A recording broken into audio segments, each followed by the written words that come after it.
De la pure tradition des relations franco-camerounaises. Monsieur le Président, nous passons directement aux dynamiques de coalition de l'opposition camerounaise en vue d'une candidature unique. Monsieur le Président, vous avez déclaré sur l'axe nord-ouest qu'il n'y a pas eu de candidature unique de l'opposition depuis 1992 et que la seule qui était potentiellement portable, c'était celle de John Fundi et que ça n'a pas abouti. Monsieur le Président, vous avez également déclaré que l'opposition cherche un candidat unique sans toutefois vouloir mobiliser la population et qu'elle se concentre uniquement à caricaturer le gouvernement de dictature. Monsieur le Président, vous avez dit et vous avez démontré que cette caricature vise à masquer les tares de cette opposition et que ça dénote d'une profonde contradiction puisqu'elle se soumet au processus électoral et se voit accepter les résultats de cette élection. Monsieur le Président, et enfin, vous avez déclaré que l'opposition cherche à faire d'une candidature unique un sésame pour le peuple camerounais. Monsieur le Président, nous vous écoutons. Je reprendrai ça d'une autre manière. Vous savez que nos détracteurs nous appellent opposants de l'opposition. C'est ça qu'ils nous appellent, nos détracteurs. Très chaleureusement. Je ne sais pas s'il faut appeler ça chaleureusement, mais il y a de la malice là-dedans. Le côté malicieux vise à discréditer une position originale dans le paysage politique. C'est-à-dire une position qui se démarque des deux faux pôles. C'est-à-dire deux faux pôles, je précise bien. C'est-à-dire ces deux faux pôles qui sont censés représenter tout ce que le Cameroun peut offrir en termes d'expérience politique. Le pôle du pouvoir et le soi-disant pôle de l'opposition. Or, nous disons que ce sont les fils d'un même père. C'est une même famille qui se querelle. C'est ce qu'on est en train de dire. Or, nous disons que le Cameroun n'est pas fait que de cette famille-là quand on parle de l'histoire du Cameroun.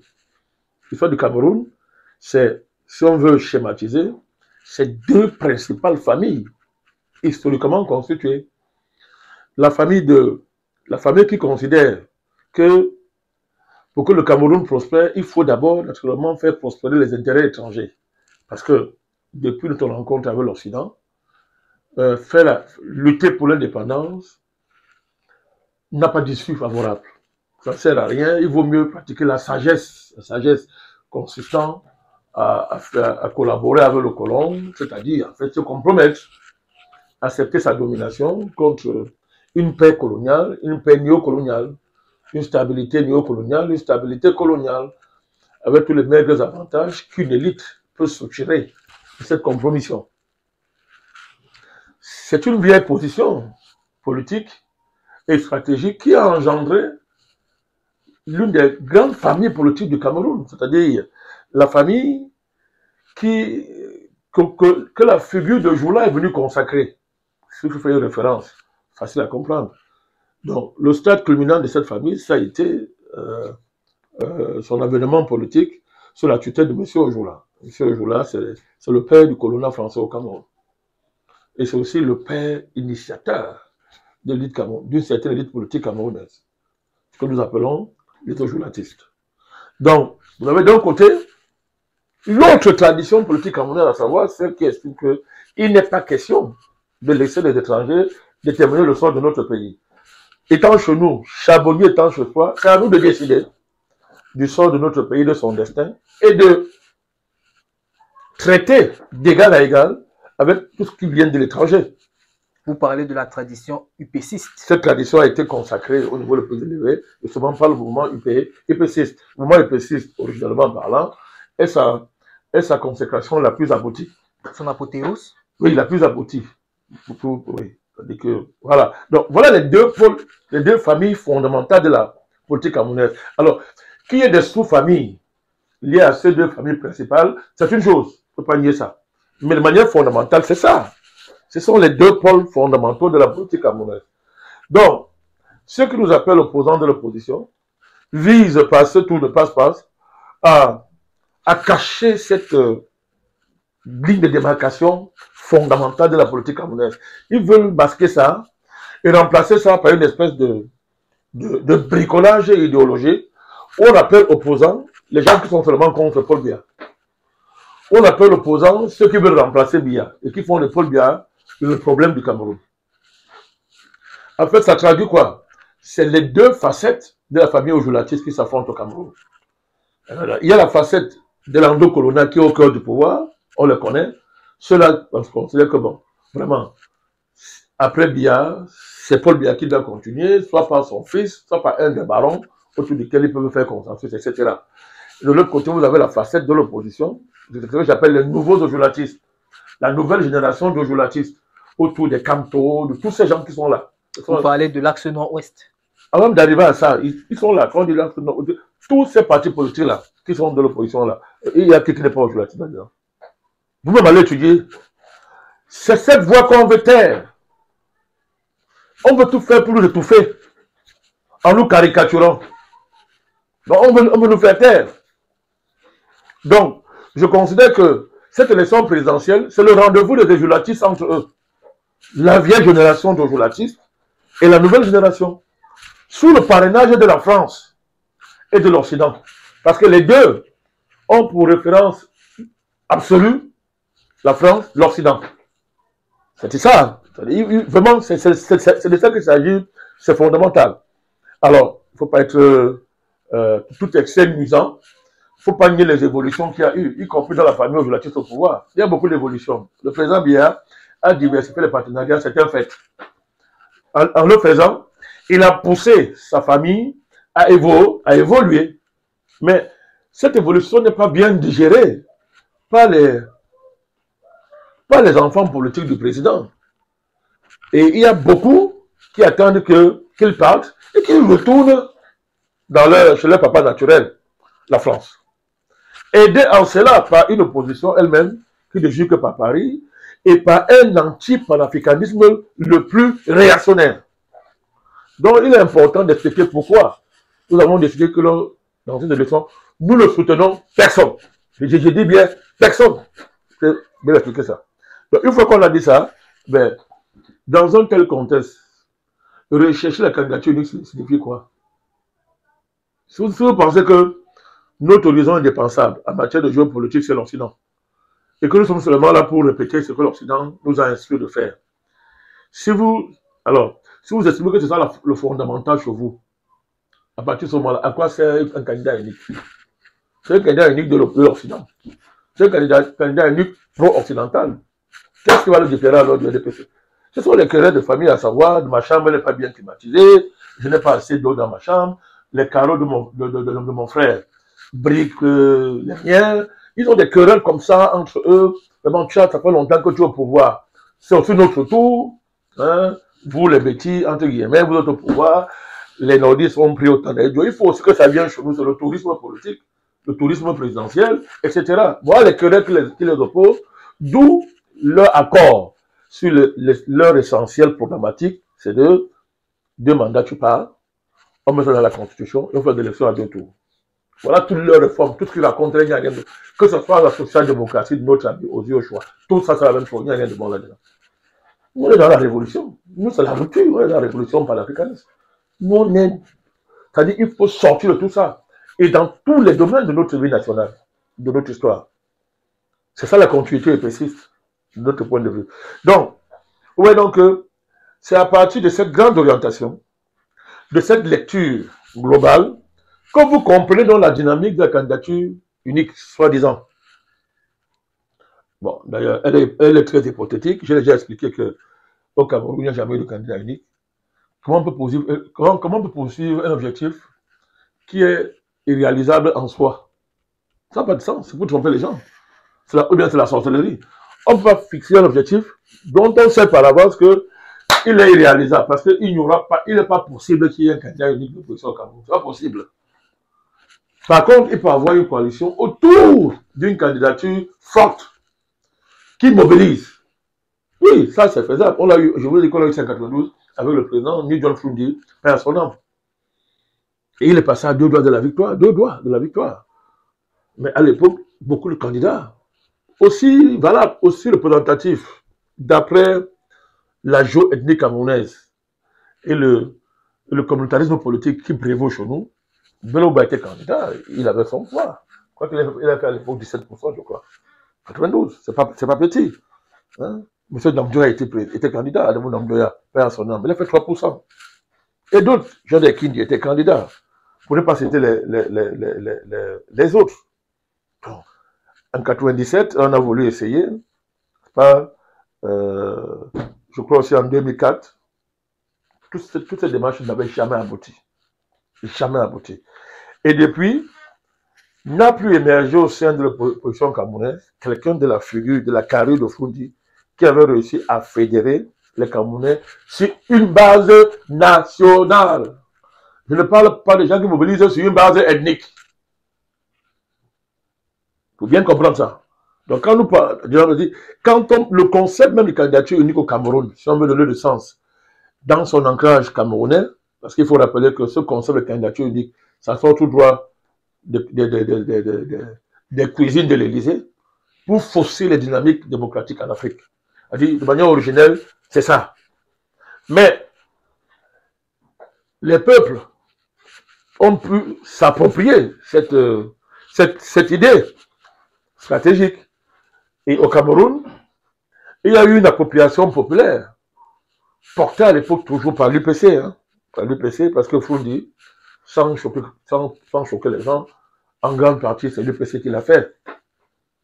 Il a posé un acte extrêmement historique à Bamenda. Il est né là-bas, le mythe est né là-bas, mais en termes d'encadrement politique, c'est l'UPC qui l'a encadré. Ça, c'est un fait. Même si après 92, il a fait ce qu'il a fait, il a dit, bon, maintenant, tout le monde devient SDF ou bien je marche avec vous, mais c'est un fait historique. Et les gens, d'ailleurs, on peut rappeler, Bernard Mouna, paix à son âme, le frère du bâtonnier Akere Mouna, n'a jamais pardonné à la mouvance EPC. Il n'a jamais pardonné ça, parce qu'à l'époque, il était le candidat naturel du SDF. Ce sont des faits que vous devez connaître. Alors donc, on s'est approprié cette dynamique, cette idée de candidature forte, puissante. Mais je répète, sur une base nationale. C'est-à-dire, dans la pure continuité du précis, dépassement des ancrages géo-ethniques régionalistes, pour porter un projet national. Foundi a incarné ça. Il est l'un des derniers hommes politiques à incarner ça dans ce pays. Le reste, là, aujourd'hui, là, quand vous regardez les candidats, là, prenez les hommes politiques camerounais qui incarnent un projet national. Ils ne veulent même pas entendre parler de ça. Les gens veulent faire passer pour national un projet géo-ethnique. Prenez-moi tous les candidats là. Citez-moi un qui porte un projet national. Donc, à partir du moment où il n'y a pas un projet national, à quoi sert la candidature de l'opposition? Ça sert à quoi? Il faut dire la vérité. Moi, je préfère qu'ils aillent comme ils aillent, ça ne dérange personne. Il faut être vrai avec les gens. Il faut raconter les histoires, coalition. C'est pour faire quoi? Puisque personne, elle n'est pas adossée sur une démarche nationale. Alors, on ne construit pas une dynamique nationale en vampirisant les réseaux sociaux pour masquer la base géo-ethnique qui est dans votre démarche communautariste. Vous voyez qu'à la fin, maintenant, l'idée même d'une unité de l'opposition, c'est quoi? C'est une agrégation de chefs régionaux. Bon, qui peut encore nier ça? Ils sont même tellement fiers de ça qu'ils vont dans les plateaux défendre ça. Que non. Hein, vous prenez M. Majadi, l'UNDP, il vous dit que non. Hein, la réalité est au Cameroun est importante. Il faut vraiment tous défendre ça. Il y a une espèce de sacralisation de l'ennemi au Cameroun qui est très inquiétante. C'est un recul politique. Pour le pays qui a donné au monde la révolution épéciste, c'est un recul. On veut nous faire reculer. Et il n'y a pas meilleure manière de faire la campagne du président Paul Biya que d'avoir ce genre de stratégie. Ils boivent du petit lait. Parce que M. Biya apparaît comme le rempart de l'unité nationale. Et on lui donne ça cadeau, comme on dit au quartier, cadeau, on donne ça cadeau. Ben, il faut réfléchir. Ce n'est pas un sésame. C'est un chiffon rouge qu'on est en train de brandir aux gens. Et justement, qui masque, n'est-ce pas, la réalité des stratégies des soi-disant d'opposition. En fait, c'est un accord qui ne dit pas son nom. Dans la grande famille ojolatiste, je dis la grande famille ojolatiste, c'est-à-dire le parti unique ojolatiste, même si c'est plusieurs partis, c'est un parti unique, c'est une grande maison, il y a un accord qui n'est pas dit. C'est-à-dire il y a un rapport de force, n'est-ce pas? Chaque fois que le rapport de force n'est pas en faveur de la nouvelle génération qui va remplacer l'ancienne, ok, on dit ok, bon, sauvegardons nos intérêts. Tout ça entre nous, on va s'arranger après les élections. Et on bloque le jeu politique. Le NMP dénonce ça. On ne s'aligne pas dans ça. Et nous sommes en train de travailler pour briser là, ce carcan-là. Pour le briser. C'est ça toute la dynamique de notre positionnement à la faveur de cette élection présidentielle. Donc, le seul affaire des candidatures et de coalition, c'est vraiment, c'est pour les enfants. Monsieur le Président, pour laisser ça. Monsieur le Président, sur l'axe nord-ouest, quels en sont... Même au cas où il y avait cette candidature unique, elle ne garantit pas la victoire. Elle peut garantir un scénario de contestation post-électorale, mais elle ne garantit pas. Il n'y a pas de victoire à la candidature unique. Ça ne veut rien dire. C'est la vérité. Ça peut choquer les gens, mais c'est la vérité. C'est tout. Monsieur le Président, intéressons-nous quelque peu sur l'axe nord-ouest. Monsieur le Président, vous avez parlé de dynamique de coalition sur la base géoethnique. Monsieur le Président, quelles sont les évolutions, selon vous, de l'axe nord-ouest au Cameroun? Bon, il a des bases historiques, cet axe-là, il a des bases factuelles liées comment dire ça, au mot d'ordre, ou bien à la direction que donne la France, qui est le père des axes historiques camerounais, en particulier l'axe nord-sud. Je vous ai indiqué que l'axe nord-sud n'est plus opératoire parce qu'il y a le fait que le sud de l'ancien, l'axe nord-sud, a déjà duré au pouvoir 43 ans et que l'association dérange la France d'une certaine manière, du moins, elle ne maîtrise pas les leviers. La France donc a imaginé un axe ouest-nord pour contrecarrer le Grand Sud. Le Grand Sud. C'est ça le problème. Dans une recomposition géopolitique. Dans une recomposition de la géopolitique interne au Cameroun. Il faut bien comprendre ça, c'est clair. Alors quand je dis que la base de ce débat, il y a d'abord une base institutionnelle. Dans le cadre de la coopération, vous allez voir que ces derniers temps-ci, l'AFD, l'Agence française pour le développement, a beaucoup investi à l'ouest du Cameroun. Bon, les gens qui babent dans les réseaux sociaux, ils ne connaissent pas ça. Ceux qui sont informés font le silence, qu'on ne voit pas. La France a beaucoup investi dans le cadre de l'AFD ces dernières années à l'ouest du Cameroun. Ça, ces investissements sont stratégiques, ce n'est pas pour les beaux yeux, pour la France de l'Ouest. C'est pour créer les bases d'une emprise stratégique sur cette région-là, dans le cadre justement de cet axe ouest-nord. Monsieur Kamto en est l'expression politique. Et derrière, vous avez le double jeu de certaines élites, qui la nuit sont RDPC, le jour sont dans cet axe-là, en attendant le grand soir. Donc c'est ça toute la complexité de cette affaire. Maintenant, vous avez l'autre pôle de cet axe-là qui n'est pas factuel, qui est historique, c'est ce que j'appelais le nordisme politique. Avec pour tête de file, actuellement, l'UNDP, Chiroma, et d'autres barons de l'UNDP qui sont dans ce jeu-là, mais qui, comme je vous l'ai dit, la nuit, sont dans le nordisme. Nous reviendrons sur le cas. Bien sûr, sont dans le nordisme et le jour sont RDPC, indépendamment des luttes intergénérationnelles qui travaillent cette dynamique-là. Donc voilà, le contrôle de l'axe nord-ouest, il est le levier de recomposition d'espace géopolitique du Cameroun sous les auspices de la France. Maintenant, il y a un problème. Il faut gérer certains égos. Il faut gérer le fait que vous avez des agents doubles, comme M. Kamto, dont la capacité à gérer sa double vie politique n'est pas facile pour gêner un peu la construction de cet axe-là, parce que il faut toujours montrer que Kamto, c'est le Messie, ses égarements stratégiques sont des prouesses, sont du génie politique, il faut transformer sa défaite en tribalisme anti-bamileke. Il y a beaucoup de choses qu'on est en train de faire là pour brouiller les pistes. Pour brouiller les pistes dans ce sens. Tout ça complexifie cette alliance-là. Ça fait traîner les choses un peu. C'est pour ça que vous voyez Jeune Afrique se fâche. Il les traite de bêtes. C'est que bon, monsieur, hein, c'est pas... On le met un travail, vous êtes des incapables. Voilà. C'est pour ça que Hachin Bembe s'agite